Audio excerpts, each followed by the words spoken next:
Assalamualaikum warahmatullahi wabarakatuh. Teman-teman, selamat datang kembali di Warung Kopi Kripto Tarakan Vision FX. Sebelumnya saya ucapkan terima kasih pada teman-teman yang sampai hari ini masih setia menemani nongkrong sambil ngopi di Warung Kopi Kripto Tarakan Vision FX. Oke teman-teman, seperti biasa, sebelum kita berbicara tentang dunia kripto, mari hari ini kita berdoa bersama-sama memohon kepada Allah agar kita semua senantiasa diberikan nikmat berupa kesehatan dan juga diberikan keberkahan dalam setiap rezeki yang kita terima pada hari ini teman-teman. Kemudian untuk teman-teman yang belum bergabung bersama grup Telegram yang bernama Tarakan Vision Free Airdrop, saya mengundang teman-teman untuk bergabung bersama grup Telegram ini. Jadi di sini kita akan update informasi mengenai bagaimana caranya menciptakan peluang keuntungan di dunia kripto cukup hanya dengan bermodalkan handphone dan internet teman-teman. Untuk link dari grup Telegram ini akan saya letakkan pada deskripsi yang ada di video ini. Oke teman-teman, hari ini kita akan jalan-jalan ke sebuah akun Twitter dari seorang pionir yang bernama Edi Sabas. Ini beliau adalah seorang pionir P-Network dengan follower sekitar 17.900 follower teman-teman. Ini ada sebuah pertanyaan menarik yang diajukan oleh beliau dan kita akan membahas ini dalam korelasinya dengan bagaimana kita mengelola akun P kita teman-teman. Ada pertanyaan dari beliau dalam kalimat ini kalau kita bahasa Indonesia kan, jika kita memasuki mainnet terbuka di akhir tahun, katakanlah mainnet terbuka terjadi pada tahun 2024 di bulan Desember, dan nilai P itu berkisar sekitar antara $1 sampai dengan $1.000. Pertanyaannya adalah pionir mana yang akan memiliki daya beli lebih besar dan berkontribusi baik dalam perekonomian. Pertanyaannya, apakah mereka yang mengumpulkan 50 P dari penambangan sendiri atau mereka yang telah mengumpulkan 10.000 P dengan insentif? Ini pertanyaan dari beliau. Jadi kita tahu bahwa ada pionir yang menambang secara pribadi tanpa mengundang-undang orang teman-teman. Tetapi ada pionir yang sambil menambang dia juga mengembangkan jaringan. Nah pertanyaannya, pada saat akhir tahun nanti, pada saat open mainnet di bulan Desember, kemudian harga P itu di kisaran angka 1 sampai $1.000 misalkan, ini menurut pendapat dari Edi Sabas, maka yang beruntung adalah pionir yang menambang secara pribadi atau menambang sambil mengembangkan jaringan teman-teman. Nah kita akan membahas persoalan ini. Jadi untuk merespon pernyataan dari Edi Sabas mengenai daya beli pionir P-Network saat memasuki mainnet terbuka, mari kita lakukan analisis mendalam mengenai beberapa aspek utama yang akan mempengaruhi daya beli dan dampaknya terhadap perekonomian teman-teman. Jadi dengan mengasumsikan nilai P berkisar antara 1 sampai dengan $1.000 saat mainnet terbuka, penting untuk mempertimbangkan faktor-faktor seperti jumlah P yang dimiliki, kemudian strategi akumulasi, dan kontribusi terhadap ekonomi berbasis P teman-teman. Jadi salah satu elemen kunci dari argumen ini adalah nilai P itu sendiri. Jika P mencapai nilai antara 1 sampai dengan $1.000, maka ini akan membawa perubahan besar dalam daya beli pionir teman-teman.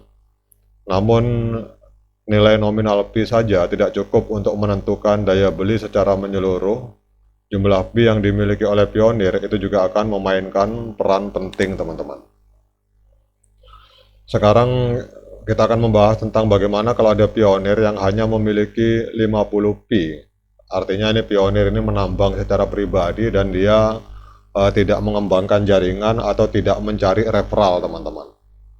Jadi jika seorang pionir hanya memiliki 50 P, maka pada nilai 1 P sama dengan $1, dia hanya akan memiliki daya beli sekitar $50 teman-teman. Jadi daya belinya sekitar 50 dolar. Namun jika nilai Pi mencapai 1000 dolar, maka daya beli mereka akan melonjak menjadi 50.000 US dollar. Meskipun ini jumlah yang signifikan, namun jumlah Pi yang lebih kecil itu membatasi fleksibilitas dalam pengeluaran dan investasi, terutama dalam ekonomi Pi yang lebih besar, teman-teman. Sekarang kita bandingkan dengan Pioneer yang sambil menambang, sambil mengembangkan jaringan, mencari referral sebanyak-banyaknya sehingga dia memiliki 10.000 Pi. Ini untuk gambaran, teman-teman. Jadi bagaimana dengan Pioneer yang memiliki 10.000 Pi di akunnya? Pioneer yang memiliki lebih dari 10.000 Pi akan memiliki daya beli yang jauh lebih besar. Pada kisaran nilai 1 dolar, mereka akan memiliki 10.000 US dollar, dan pada nilai 1.000 dolar, maka mereka akan memiliki daya beli mencapai 10 juta US dollar, teman-teman.